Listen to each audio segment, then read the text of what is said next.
আসসালামু আলাইকুম। আরেকটা রুম স্প্রে দেখেন রনক। এগুলি সব এয়ার ফ্রেশনার রুম স্প্রে। তো কার কার লাগে দেশে যাওয়ার টাইমে আসতে পারেন এবং এগুলি 2-1 পিস দেশে নিতে পারেন ঘরে স্মেলের জন্য, মানে ভালো একটা ফ্রিলি একটা স্মেলের জন্য ব্যবহার করতে পারেন রুম স্প্রেগুলি। তো সাথে থাকেন, দেখা যাবে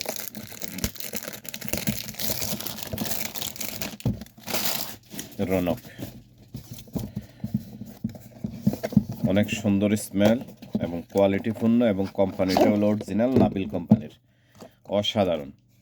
এই দেখেন এয়ার ফ্রেশনার রনক, হোলসেল রিটেল দোনোটা পাইবেন। কার কার লাগে আসতে পারেন মহারাগ গ্রিন ওশান। একটু দেখাই স্মেলটা। তো এই দেখছেন, তো এগুলি ঘরে মানে কার্পেটে মারতে পারবেন, পর্দাত মারতে পারবেন, যে কোনো স্মেলের জন্য সোফাত মারতে পারবেন। ঠিক আছে নি, ভালো একটা স্মেল। ওকে, সালাম আলাইকুম।